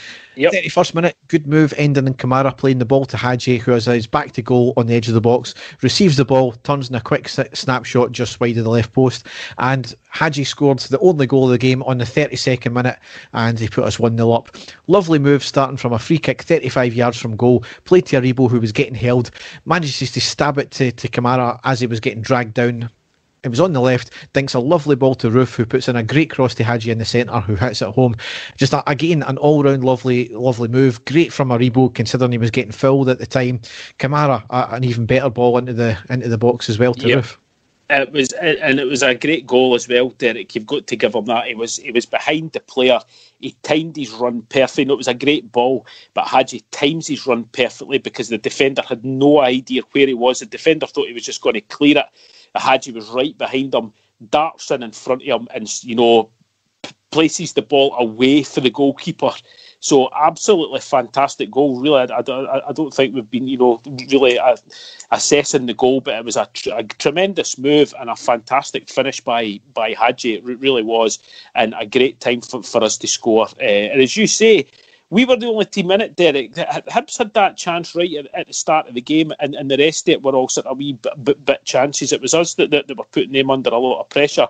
But bearing in mind, though, that Hibs were at least trying to, go forward, which is, totally different from what Motherwell were doing. But I know thoroughly deserved at that stage, in my opinion, Derek. Yeah. 34th minute, Hibs with a shot well wide, and on the 42nd minute, Davis with a shot from distance that went well off the bar. So overall, a good first half. Much like the St Johnstone game, it took us maybe 15-20 minutes to get going. Then we got a grip of the game where it was largely all us. Hibs tried to hit us on the break. We had some skillful passage or play, most of the possession. Hibs playing what looked like a 5 then a 3 at the back, and they sat every man back when we had possession. Yep. So, certainly delighted so far in the first half. Yes. Second half, 64th minute, corner from the left. The ball got tangled in the box, drops to Balogun in the 6-yard box, who blasted goal bound, and another goal line clearance after the keeper saved a close range and then knocked out for the corner. So there's 3 goal line clearances Hibs have had in this game. Yep. 75th minute, Hadji off and Arfield on. 81st minute, Roof and Arfield off, Morelos and Zungu on. Arfield, I think he played more minutes than O'Halloran did in the last game there. His studs got caught in the turf, and it looks as if he's injured his ankle. He's went for a scan. The way he went off as well, had to be carried off. It looks to be quite a bad one. We're still waiting on the results, but could be out for a wee while. Yep. 84th minute, Hibs with a curling shot from the left, forcing McGregor into a good save, and he had to parry the ball away. 86th minute, corner in from the right from Hibs. The ball was knocked away, back out to the corner taker, who whipped it back in. McGregor comes out and completely misses it, however, offside given. Kind of lucky that one there, because McGregor was flapping. 92nd minute, quick break up the park, ending in a 2v3. Morelos in the box, tries to beat the keeper, but the keeper narrowed the angle. Quite unlucky there from Morelos. So overall, I think it was a hard fought, if not a bit of a midfield slog. More often than not, we lost out in midfield. There seemed to be a player missing for us in midfield, certainly in the second half, and a bit of a disconnect between the midfield and the front line. For me, it would be fair to say Hibs were probably the better of the two teams in the second half, but nowhere near the world beaters they're being made out to be in the media. They're made out to be very unlucky. As we've both said, they had one shot on target the whole game. We had 63% possession, and we had 3 cleared off the line. You cannot say Hibs were unlucky to not get anything out of the game. Hibs played well, Derek, right? They did, and they're one of the few teams that have really tried to sort of play football against us. But Hibs are a good team, Derek. I'm not going to slag them off. They are a good team, and for us, it's a good test. It's a fantastic victory. The one bit that you went over that I thought was really unlucky is I honestly thought when Alfredo Morelos came on, that's what got us through to the end of the game, because the chance that Morelos had was an absolutely incredible move where he wins the ball back himself, he runs, he beats his man, he plays it out, plays the 1-2, he gets in, and if he scores that goal, it would have been one of the goals of the season. It was brilliant. But just the way that he came on, Morelos, hungry, trying to win the ball, getting it. There was no nonsense. There was nothing dirty from him. Hibs panicked when Morelos came on because they saw what he was like, and they couldn't rest. And I really, watching him, and I thought, that's what really has it. It's given our players a wee bit of belief, because certainly in the last sort of 10 minutes, we were getting the ball up front. Morelos was winning absolutely everything up there. So that was great to see. But I'm sure that you're going to get into the so-called controversial part of the game that the media have been. Oh yeah, just before that again, Derek, before that, I want to point out as well how much of a disgrace the Sky commentators are. Now, we all know what Andy Walker's like. We all know who he played for, who he supports, who he cheers on. He can't hide his bias. but there was an opportunity that Hibs had that McGregor pulled off a save, and it was a straightforward save, Derek. It was in the second half, and it was one of the Hibs player hit a shot from the sort of corner of the box. I don't know if you can remember that or no. And Ian Crocker screamed like a woman as loud as he possibly could when the shot was made, and it wasn't even a shot that really troubled McGregor. He made a straightforward save, and it was clear. And he screamed the place. It's as if they were willing Hibs to score. It is the most unbiased commentary I've heard in so long, and we hear it all the time, but this game, especially for me, was absolutely shocking. And these guys should not be, if you're going to be totally biased like that, you should not be on the television. You really shouldn't. You shouldn't be allowed to commentate in these games. I thought Crocker was a disgrace, and Andy Walker was his usual total biased self. And as you're about to get into here, I'm sure, with the whole overhead kick clearance business again, which has spiralled out of control completely. Well, just on the commentary issue, I obviously watch RTV, so I never hear what Sky commentary is all about. But I did see a comment as well that Andy Walker said, bearing in mind he's meant to be completely impartial, he says, here's hoping, this is the equaliser, I think, when they got a corner or something like that, or there was a passage of play up the front. They shouldn't be saying that. It's fucking ridiculous. It was constant throughout the game, Derek, from both Crocker and Andy Walker. Hibs going for the equaliser. Hibs piling the pressure, trying to get the equaliser, constantly going on about Hibs, the equaliser, and there was absolutely nothing for it. It's an absolute shocker. The only reason that I was watching it on Sky, Derek, was because I don't get Sky Sports, but the game for some reason was on Sky 1, and I thought, right, that's fine, I can watch it on that. And I found myself getting more and more angry listening to the two of them. Like you, Derek, I watched the vast majority of the games on RTV, but I watched it on Sky 1 this time, and it was an absolute disgrace. And if I want anybody to hear it, the scream that Crocker let out with that shot was, I've never heard a commentator like it before. I really haven't. The only time that you would hear something like that is if you were listening to John Motson commentating on England at a World Cup. Do you know what I mean? And you're expecting him to be biased because he is English, but that was just, it was absolutely uncalled for. It was embarrassing, and it was just, you're like, this is what, people that are paying Sky Sports are having to pay to listen to. Just totally unbiased commentary, biased commentary, I should say, and it's just ridiculous. Well, as you were talking about the penalty gate, we're going to call it, is I missed it out in the main parts here because I didn't think there were any issues to begin with, to be honest. I didn't think there were even the ones for us, and we've seen it back, it is. However, there was a challenge on Roof, I think, in the first half, where it was that fucking big lump of wood, Porteous. And it was a shocking challenge where he did get the ball, but he went over the top of the ball. He led with the studs high. Over the top. Yep. Mm-hmm, totally. And he connected with Roof's leg. Yeah, dangerous play. No penalty. No penalty, no free kick, no yellow or no red card. Not anything said about it. And again, Andy Walker, a fantastically timed tackle, is what he said. Absolutely ridiculous, Derek. There was another one in the first half, I think, as well, with Tavernier, and that, to me, that wasn't a penalty at all. That wasn't a foul. I think there was a coming together. There was nothing in that. However, the one that they're going apoplectic about was obviously Hadji's overhead kick in the box to kick the ball out of our box. Now, granted, he missed the ball. However, he missed the player completely as well. Totally. Yep, completely. So, you look at the passage of play there as well. Hadji has his back to the player. Yep. He's completely got his head up looking at the ball the whole way, which is probably bad play considering they missed the ball as well, mind you. But he swung his leg up. He missed the player's head by a good foot, I would have said, nearly. Yep. And then the player went down as if he had been kicked in the head. And it's been clearly there was video evidence there was no contact whatsoever. Yep. So they're claiming that this was a penalty. Absolute bollocks. Absolute bollocks. As I said on Twitter the other day, overhead and bicycle kicks by their nature means you have to have high feet. So if that's going to be ruled as dangerous play every single time, then why don't you just ban bicycle kicks and overhead kicks then, if that's the case? Because there's going to always be high feet involved in these. But in this instance, and no friend of Rangers, Dermot Gallagher, referee and consultant for Sky or whatever he does, said the exact same.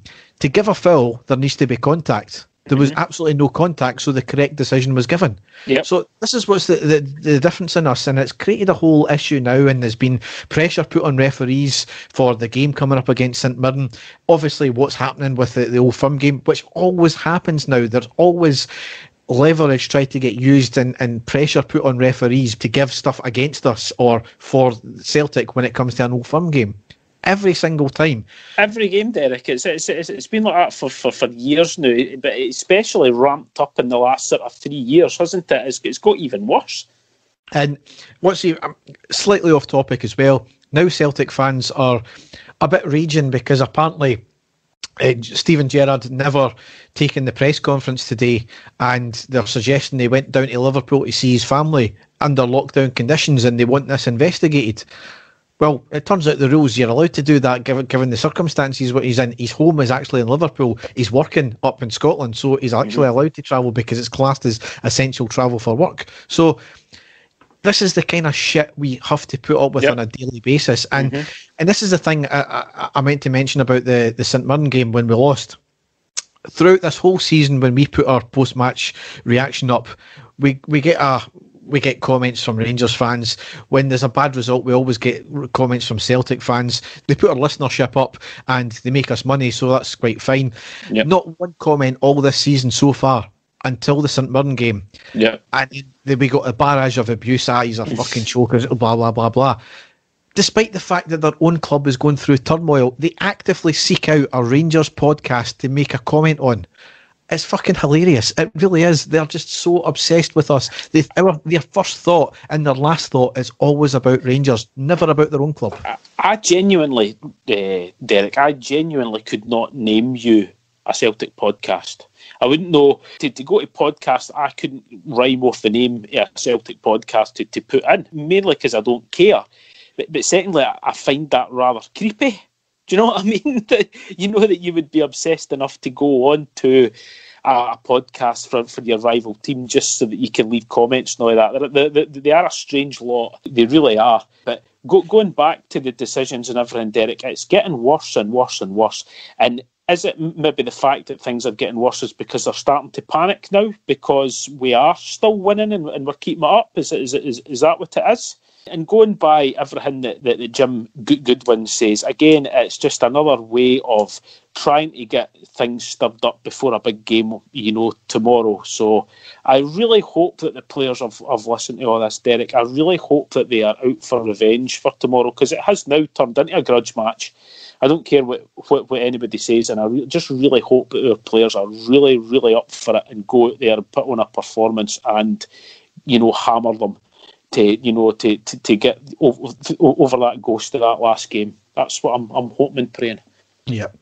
So in the table we have played 20, won 18, drawn 2, lost 0, scored 54, conceded 5, goal difference plus 49, and we're on 56 points. 16 ahead of Celtic, who have got 3 games in hand, 18 ahead of Aberdeen, who have got 1 game in hand. Celtic as well, with St Mirren beating us. I think one of their games in hand is against St Mirren, so that will be postponed again as well, which was good to see. Yeah. I know people are saying, well, it's only a 7-point advantage. Well, no, it's actually it's 16 points. Let's get that clear. Yeah.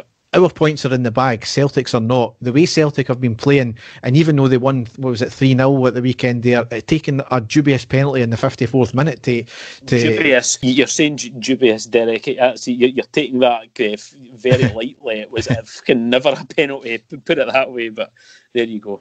But it is 16 points, and that's the main crux of the matter there. They still have to earn the points. Or rather, Celtic don't earn things, they just get handed to them, don't they? So exactly. We'll wait and see what happens there. Exactly. So with games to come, the next game, as we said, this podcast will be well and truly out of date by the time this game comes around, but the 30th of December, away to St Mirren in the Premiership. That's our 1500 kick-off. Had been 1800, however, both clubs agreed to move it to 3 o'clock. A mad dash home from me from work tomorrow, and a lot of people are going to miss the game as well. I'm quite glad, Derek, because the fact that the Celtic are also playing their game at 3 o'clock, I want us to be sort of level timings with them, and I would rather that we played first and got the win first to put the pressure on them. I would, so I'm pleased in that sense that that they're able to do it. So here's hoping, fingers crossed, and just exactly like what I said, Derek. I hope our team are really up for it and go and put a performance on. Yeah. Next game, Saturday the 2nd of January at home to Celtic in the Premiership. That's a midday kick-off. Bobby Madden's a referee. I don't understand why people, every time the referees announce for this, it's like, oh, fucking typical. Who's a good referee? Absolutely nobody. It doesn't make a difference who the referee is. They're all shite. I'm just glad it's no Kevin Clancy, Derek. That's all I can say. You're as bad as them, Dave. Come on. Oh no, man! It's going to be an interesting one as well, because obviously the Loving Cup ceremony will take place. So we'll see Peter be in the blue room toasting the Queen. I'll tell you this right now, Derek. There will be no Loving Cup ceremony unless there's been something that came out. Just because they'll use COVID as the reason that they can't share, the cups and stuff like that, and that's how they'll get around it. I'll be very, very surprised if that goes ahead and COVID will be used as the excuse for it to be cancelled. Quite possibly. Yep. And also, on a more sombre note, it's the Ibrox Disaster Memorial as well. Yes. 50 years since the disaster. Obviously, there was a programme on BBC about it last night, which we'll obviously get into, but that'll be a sombre moment as well, and certainly sad times to remember those that never came home from a football game. Next game after that, Sunday the 10th of January, away to Aberdeen in the Premiership. That's a 3 o'clock kickoff. Sky moved the game twice. It was meant to be 3 p.m. on the Saturday, then they moved it to the Sunday at 16:30, and then it's been moved to 1500 on the Sunday, so God knows what's happened there. And then on Sunday the 17th of January, away to Motherwell, that's in the Premiership, and that's a midday kickoff as well. So a lot of games to play. Yes, 4 really tough games, Derek. 4 games that, if we were to say, and I'm not jumping ahead of myself, but in a perfect world, if you got maximum points from all those 4 games, I would say that would be putting us in an incredibly commanding position. So bring on the game tomorrow. I'm really looking forward to it. I hope we smash them, and it puts us in good stead for the game on Sunday. So. Yeah, here's a question. We win tomorrow night and we get the 3 points. Would you be happy with a draw against Celtic? I think a draw for Celtic would be more damaging than a draw would be for us. But I want to really go out and be totally outclass them at Ibrox, because I think that when it comes to players like Ryan Kent and Kamara playing against Celtic, they just can't handle them. And I would really like to see us go out our full potential and batter them, because they are, that last game, Derek, they were incredibly lucky to get goals in that game, and I think that they are struggling majorly, and I think they'll have to change the way that they play Celtic, because I was reading that they were playing 2 up front. There's no way that they'll do that against us. They'll have to change again and play more of a defensive game against us. And we really should be going out and winning. We should be taking the game against Hibs, the game against Motherwell, as being the sort of standard of the team that we're playing against, and we should be beating them. But again, a draw I think is more damaging to them than a draw for us. So we'll wait and see, Derek, as long as we don't get beat. Yep. So we'll now move into the classic match. And there it is! The final whistle's gone. Rangers have won the European Cup Winners' Cup. So, Dave, what classic match have you got this time? I have got a title clincher, Derek, from 2000, the 1999-2000 season, and it was a straightforward game. Rangers were not quite technically champions. We were well ahead on goal difference. Basically, we were going to be crowned champions regardless, but a victory was going to make it complete, and we were going to be crowned champions that day. It was at McDermott Park where we played St Johnstone, and it was on the 23rd of April 2000. Dick Advocaat's men travelled to take on Sandy Clark's team. The Rangers team on that day was Stefan Klos, Lorenzo Amoruso, Arthur Newman, Barry Ferguson, Andre Kanchelskis, Giovanni Van Bronckhorst, Rod Wallace, George Alberts, Claudio Reyna, Scott Wilson in the defence, and Billy Dodds. On the bench was Brown, Malcolm, McCann, Rosenthal and Tugai. Like I said, Rangers all but champions that day. They were just playing the game out, but an actual victory would have given them the championship on that day. And the first opportunity fell early in the game, and it was an Andre Kanchelskis corner into the box. Lorenzo Amoruso, up in the air, headed the ball over the bar. Really unlucky there. Not long after that, Barry Ferguson fouled in midfield that the ref played on. As Alberts ran onto the edge of the box, he played in Wallace, but a last-ditch tackle was out for the corner. So, the referee playing advantage there. Then not long after that, Lorenzo Amoruso, with some superb play in his own left-back area, skips past two players with the ball, and then a really late tackle against him. A dirty one gave the free kick away, but some fantastic footwork there by Lorenzo Amoruso in his own defensive area there. St Johnstone then had a couple of chances. It was Kevin O'Halloran who shoots to the edge of the box over Stefan Kloss's bar, so it's still 0-0. Then another chance for St Johnstone as Parker shoots over from just inside the box. That was a better chance. But then, thankfully, just before half-time, on the 42nd minute, Rangers took the lead. Wallace doing a bit of shielding. Alberts on run aside to Billy Dodds, and it's there! From an almost impossible angle.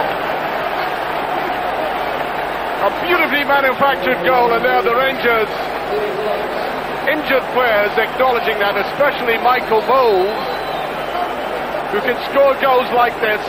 Delightful build-up here. Alberts, the good run forward by Billy Dodds, and a beautiful little chip. Some great passing play right across the Rangers midfield. Eventually the ball finds George Alberts on the left wing. He sees Billy Dodds making a run to the byline. He plays in a superb ball, and Billy Dodds hits a shot, chips it over the goalkeeper from a really impossible angle. Absolutely tremendous goal, really tight angle, past the goalkeeper. 1-0 to Rangers just before half-time. That sort of settled the nerves for us going into the second half. So into the second half, Rangers made a change. Sebastian Rosenthal came on for Rod Wallace. And then early in the second half, Amoruso, he wins the ball in midfield, a loose ball. He plays the ball to George Alberts. He passes the ball up to Sebastian Rosenthal on the edge of the box. He then puts the ball out to the right-hand side to Andre Kanchelskis, who plays the ball straight back to Rosenthal on the edge of the box. He dummies it. Lorenzo Amoruso had stayed up. He has a shot. It was just wide. It was a fantastic move. If that had went in, it would have been a fantastic goal. Really unlucky there by Rangers. Totally in control of the second half, spreading the ball about. And then on the 60th minute, we really put the game to bed and clinched the title. Reyna, away goes Reyna in a good position. Van Bronckhorst gives support. So does Rosenthal going in there. And it's in! Billy Dodds finishes off the move. Second of the night. Excellent play by Rosenthal, the goalkeeper, striving to get the first touch, and I think he's annoyed with himself he didn't get in there at first. Rosenthal making that diagonal run, given time to turn it back, and Billy Dodds, avaricious as ever, getting in there. Rangers second. Claudio Reyna in midfield, he runs with the ball, puts a through ball through to Sebastian Rosenthal, who made an incredible diagonal run to the byline, completely loses his player, crosses the ball backwards, and there's Billy Dodds just to tap the ball into an empty net. Tremendous ball there by Claudio Reyna, even better play by Rosenthal, just showing the flashes of the player that we were hoping that we were going to get before his horrible injury. Brilliant vision, great ball back, and 2-0 to Rangers. Then a strange decision, a ball was played into the Rangers box, and Wilson tries to clear the ball. It was a bit of a clumsy one. The ball bounces and he gets up and tries to clear the ball. The ball was going right over Stefan Kloss's head into the goal, and Kloss had to sort of dive backwards to grab the ball, stop it for going into the goal. But the referee judged it to be a pass back for some reason, and it was an indirect free kick to St Johnstone in the box. But thankfully, nothing came of it. Really, really strange. But then, ugly scenes not long after that. A bad tackle by O'Halloran on Van Bronckhorst. Studs up. A lot of pushing and shoving. And because of that, Van Bronckhorst gets taken off for McCann, I think, just as a precaution. But a really, really bad tackle there. And then it was a Barry Ferguson show after that. First of all, he has a shot for the edge of the box, which was just wide. And then he sets up George Alberts, plays a 1-2 with him to the edge of the box, and again into a great position, shoots just over. Andre Kanchelskis then off and 2-guy on. And then a really poor miss by George Albert's standard after he picks up the loose ball in the box. He's right in front of goal, but sort of scuffs his shot wide. You can't believe he never hit the target with that one. Then some more chances coming to the end of the game. Arthur Newman on the left wing, he gets down to the byline. He cuts the ball back to Sebastian Rosenthal, who shoots. It's blocked, comes back to 2-guy, who tries to place his shot, but it's deflected away for a corner. Really unlucky there. And then Dodd really should have claimed his hat-trick right at the end of the game. McCann dinks a fantastic cross right to him, right in front of goal, and he heads it wide. It must have been harder for him to miss there. But that was the last action of the game. Rangers won 2-0. That result then, put the league championship beyond doubt. Rangers clinched the league then. Dick Advocaat's second league title when he was there. Some fantastic players to watch, and a game that I had completely forgotten about. And I actually think I was at the game. I was lucky enough to get a ticket to go to it. It's one that you think back where have Rangers clinched the titles about, and it's one place that you keep forgetting because it's usually sort of dramatic title clinchers. That we win. Tannadice and Kilmarnock, and then places like that, and Hibs and stuff. So it's obviously a place that you always forget, but certainly great memories to go back and look on, watch us winning the title there with ease, winning it, in April at a breeze as well. With Dick Advocaat, had a fantastic season that season, and just a great game to go back and watch. So if you get the chance, please do. And I've had a look at the league table. It is highly unlikely we're going to be able to clinch the league at St Johnstone's ground this season because they're firmly in the bottom 6 just now. So. Yes, another great result and title clinching day. So yep. Hopefully we see that again this year. Exactly. Yes, that's what we're hoping to. Well, next year, you mean? Well, yeah, technically, yeah. Yeah. So we'll go now into the news.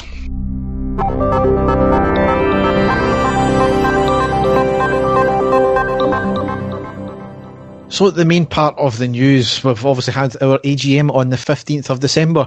It was held virtually with pre-recorded videos due to COVID restrictions. Everything was positive, everything's obviously going fairly well for us just now. This on-field has been going good, off-field's been going even better.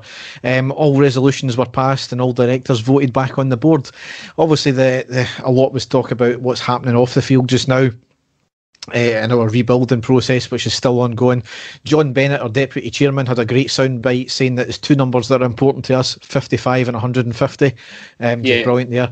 A lot of talk about the 4 pillars that they've put in place, which is the fans, the commercial aspect, the European participation and player trading. Talked about stadium expansion. That obviously had our fans on Photoshop as usual, and some of it a piss take, some of it going into in-depth, right, this week, what we can do here, let's just see what plans that it can be done before we get too Photoshop happy with that. Talked about our 150th celebration, including Edmondson House. Obviously that'll be getting built for the opening of the first half of the year. Also about the 50th anniversary of the Ibrox Disaster commemorations and how they obviously cannot commemorate it in the manner they would have liked due to all the COVID things, but they're doing what they can. They're trying to involve the families in it as well. Also talked about the commercial side of the business, which has been a great success so far, especially the Custore deal, where 200,000 Rangers items have been sold, which for my quick sums if you just take that as pretty much tops and things like that, you're looking at upwards of £10 million that has been made. Obviously, the club won't see all of that, but a good chunk of it will come to us as well. So, I mean, it just shows you when you've got a good retailer and you've got somebody that's above board. Touch wood. And Derek, I think it'll get even better than that because of COVID. A lot of us haven't been able to go into the new shop. And as I say, I would love to go in and try on that traditional top that we've brought out, because you can never ever trust sizes and stuff if you send away for it. So I think once that all passes, I think the retail will go through the roof even more, because the amount of money I think that will get spent in the shop will be unbelievable. So I think it's all positive going forward. I'm really, really confident about that. Yeah, they talked about obviously the governance of the game and how the last season ended and how they were disappointed. It drew a few comments from a few people online saying, "Well, fucking do something about it." Then, well, the hands were tied. Hearts had more of a claim than us to take it further forward. We done everything in our power to take it forward with the other clubs. The other clubs didn't want that, and I think they're kind of regretting that now, aren't they? Yeah, definitely. Yep. Which we'll get into another thing in a minute. BBC, the dispute they've said is still ongoing. It's been going for 5 years now. Some fans have kind of called for just to give in and end it. Absolutely no chance that's going to happen, because if we give in and end it and just bow down to them, it allows them to do whatever they want in the future. So that's, quite rightly, the club are running its course with that one. Of note, though, of the BBC, and they did put out a programme last night about the anniversary of Ibrox Disaster. It was very tastefully done, I felt. It's nothing new. We've not already heard about the causes and what went on. They got interviews with a couple of the victims' families and a couple of Celtic supporters who were at the game, who were friends of a couple of the victims as well. And a lot of people, and I know it's a very emotive subject and it's highly sensitive as well when it comes to this, a few people did take offence to the BBC try to do their usual thing and try to put a spin in it. I don't think that was anything part of it. It was obviously all to do with the last 10 minutes when they did go into the civil case that was brought against Rangers, which was found in the complainers' favour that Rangers were negligent and part of it. And they led to a director's comment at the time basically saying, well, this is what all grounds are like, which is at the time all grounds were like that, and it taken that disaster at Ibrox to get something changed at Rangers, and then it taken the unfortunate events at Hillsborough to fully change stadiums all around Britain. So it's one of these unfortunate things that you hate to see it, obviously, but it takes a disaster and something horrible like this happening for change to happen sometimes. And by no means do we wish that it ever happened. Same with Hillsborough, but it's what forced the change around football grounds in Scotland, so and Britain rather. So it did, something good did come of it ultimately, but rather it been not happened than anything else, obviously. But I felt the programme was tastefully done. I don't know if you saw it, Dave.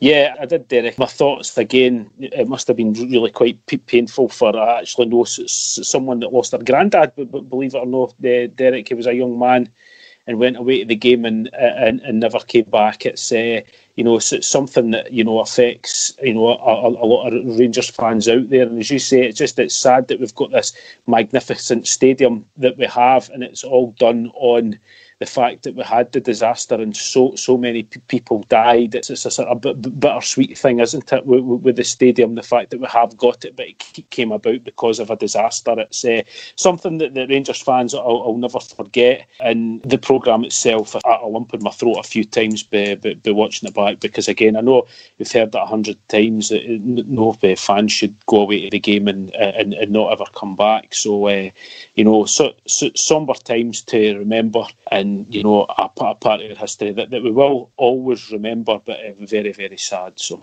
yeah. There was a wee bit of more fallout as well from the AGM as well, and it regards Club 1872. John Bennett stated that Club 1872 were offered participation at various times with equity issues, and Club 1872 didn't take up those offers. Club 1872 disputed this, or at least the way it was put across by John Bennett. Again, it doesn't leave a good taste in my mouth at all when it comes to Club 1872. They've confirmed that they'll be looking to both participate in future share issues as well as buying Dave King shares. I think they've maybe had sight of Nicola Sturgeon's money tree, because I don't see where they're getting this funding to both pay Dave King £13 million as well as fund share issues that the club run. I really don't get that, and it just once again leaves a bad taste in my mouth, and I know a lot of other people felt the same as well about the lack of trust that's there. They're in agreement that they know that they need to up their game in terms of governance as well and make it more professional, and certainly the first hurdle straight away, they've not done very well, but that's we'll need to wait and see how that pans out. Yeah, exactly, yeah. Rangers have teamed up with Lucozade Sport to become the club's official hydration partner, so the commercial partner is working wonders again, because brilliant. I never knew there was such a thing.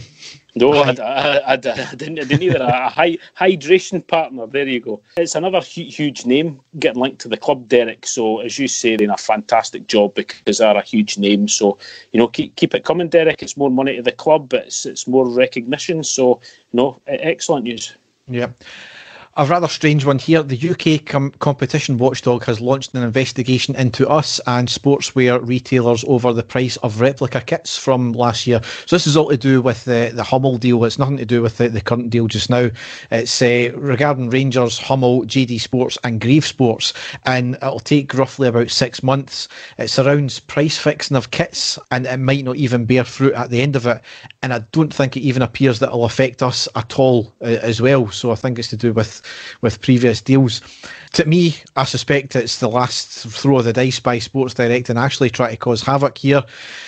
From what I remember, I don't think there was the price of the tops for the Hummel tops were out of the ordinary, were they? They were around about £50-60. Yeah, which is what we're paying just now. So, that's... the only thing I can think of is it was maybe the wholesale price in terms of what the manufacturer sells on to the retailers, and they've maybe done something that way. I don't know, that's pure speculation on my part, but there's something fishy about it to me, just given the fact that it's with these kind of retailers and who we're in dispute with Mike Ashley. So.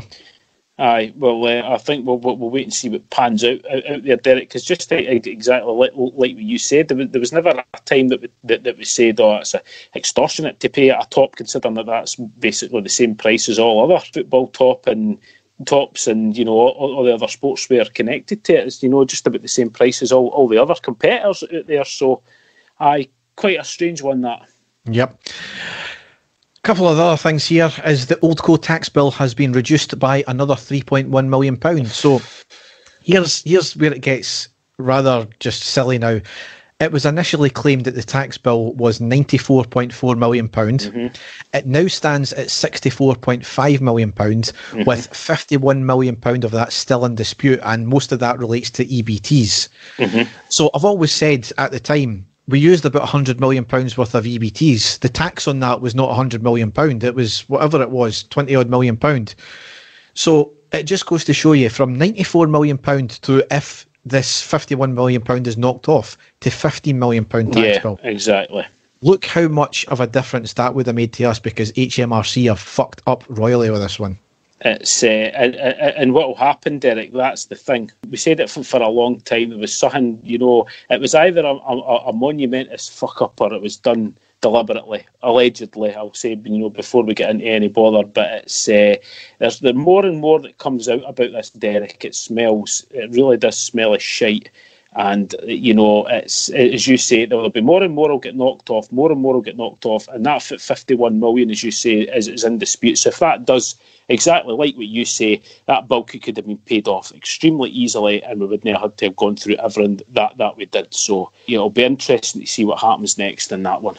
Yeah, I'm sure it'll have years to roll on it yet. So will do, yeah. Yeah. Next thing, Ross County have cleared Michael Gardine of any wrongdoing after accusations he used homophobic language aimed at one of our players in the last game against us. Absolutely nothing from the compliance officer in relation to this. Quelle surprise again, but as I said, when it happened, players and our bench don't react like that if it was he called them a fanny, which is what was alleged.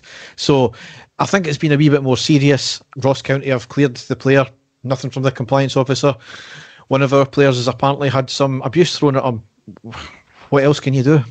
Aye, I know. It's again, we've got to go by everything that's said by the clubs and the players, and how far that they wanted to go, but we don't know the full ins and outs of it at all, Derek, do we? So we've got to go by what's been handed out. It'd have been interesting to see if the shoe had been on the other foot, if there had been anything, the compliance officer had been brought in or anything like that. But we have to live with it. We have to go on with it. So just leave it at that. Yeah. Davy Robertson has led Real Kashmir to their first ever trophy, with his son Mason scoring the winner. They won the IFA Shield after a 2-1 win in the 170-year-old competition. So fantastic. Brilliant for Robertson there. Superb. I'll be looking out for the BBC programme, because that was just classic in entertainment, with him just constantly swearing and trying to fight with all the other managers and everything. It was brilliant. Next thing here, St Mirren and Kilmarnock were appealing their charge of COVID breaches, which means their punishment of their forfeit of the 3 games between both of them has been suspended pending appeal. You honestly couldn't make this up now, could you? I mean, this is 4 weeks on from the last podcast we done, and we were just getting round to hearing this a couple of days ago. So how long has this been rolling on for? So what it means is these 3 games are still potentially to be played then, if they win their appeal. Yeah. How long do the SFA allow due process to roll on? It's incredible. It just shows you, Derek, that they really truly don't know what they're doing. It's quite incredible, and it'll roll on again. And as you say, it'll end up that these games will have to get played again at the end of the season. It's a total farce. Yep. Another farce, from one farce to another. The Motherwell fan accused of throwing a hot drink over Morelos was cleared after the judge ruled not proven. This is what baffles me here, is Motherwell themselves reviewed the CCTV at the time, found that it was unquestionably him, handed the evidence to the police, and Motherwell gave him an indefinite ban from the stadium. He pled not guilty in the initial hearing, and his defence was that he can't make himself out on that, and he might have been standing in that section, but he doesn't believe that image was him, or the video was him. The chief executive of Motherwell told the court that he knew the accused through links with the supporters group, so he knew him personally, and he was able to ID him from pictures and videos. Mm-hmm. So ultimately, what more do you want? Well, exactly. So what that judge has now done is opened the floodgates for this type of defence to be used every single time when all that there's got is still images or videos. So, I mean, we know that football fans get treated differently when it comes to breaking the law or seemingly breaking the law and things like that. However, I make no excuses for arseholes who throw things onto the pitches and things like that. So, even when there's clear, seemingly irrefutable evidence from a very credible source, all you need to do now is just say, I don't think that was me, and you're going to get off with it, because a precedent is set, and it's a very dangerous one for me. Because you've seen some of the images that the police release when they're trying to ID people, and they're ridiculous images, some of them, because the CCTV isn't up to scratch, and you get people getting ID'd on the back of that. All you need to say is, wasn't me, that doesn't look like me. No, I wasn't there that day. I know, ridiculous. Yeah. So, footballer facing ban after flashing his penis during a celebration. Okay. Right, on you go. A footballer could be facing punishment after he displayed part of his penis during an over-exuberant goal celebration. Yes, Rod Petrie, this is what you call over-exuberance. Yes. Raul Bobadilla, who plays for Club Guarani in Paraguay's Premier Division, was clearly delighted with his late goal against Libertad last week, giving his team a 3-2 win. After scoring, the 33-year-old whipped off his shirt and GPS vest, but then, for some reason, decided to pull his shorts partway down too. Oh, no. According to the reports, the referee didn't catch a proper glimpse of the incident, so he managed to get away with it during the match.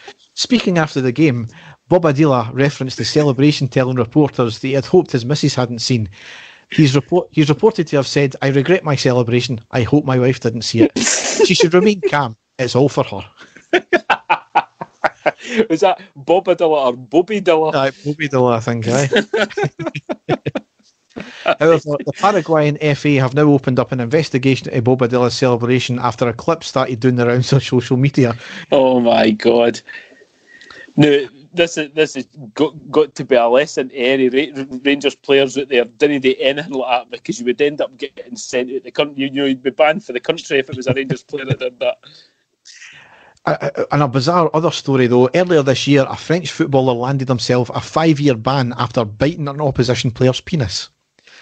The incident actually happened a year before the second division clash between Terville and Sostrich. The bizarre incident happened between two players, and they started fighting before a second Terville player attempted to break it up. But a player from the Sostrich team didn't take too kindly to this and ended up getting involved and biting the opponent's penis. The bite left the poor bloke needing 10 stitches and missed 4 days off work. My God. The Football District's Emmanuel Saling said, the events took place after the match in the stadium car park. There was an altercation and an escalation, and things got worse. It's quite rare to have sanctions of several years. There are less than 10 per year. The case was a bit saucy, but it must have some nasty tension, so smiles on the disciplinary committee were... Oh my God. And here was us thinking that Luis Suarez biting incident was bad, Derek. That just takes it to a whole new level. Exactly. So, on that note, we'll end the podcast. So, we have managed to get most of the website updated. You can go to our website, which is ireadypodcast.wordpress.com. There you can find all the links to all the post-match pods and our previous podcasts as well. And hopefully, in the new year, I'll be looking to do some updating of the graphics and the layout as well. But we'll just see what I get around to. Good. So, we've obviously got a good run of games. I'll be back with a post-match reaction.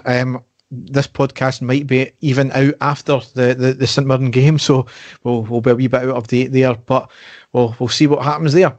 Yes, just hope, Derek, for the team can keep going on, keep winning, especially the next few matches. Big one tomorrow against St Mirren, and keep going, go out there, show everybody that was just a one-off, a fluke in that cup game, get a good victory, stand us in good stead to go on and play in that mob on Sunday. So, let's do it, Rangers. Yes. So, thanks for listening, and goodbye. Take care, folks. Bye-bye. And the stadium erupts in red, white and blue. You've never seen anything like it. Let's go.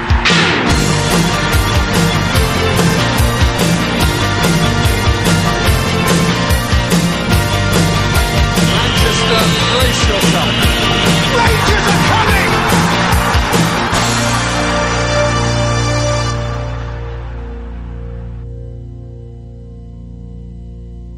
Good man every Sunday. He got me to name 3 teams to win. I have Hibs, Brentford, and Liverpool. No way! Oh, it's 2-1.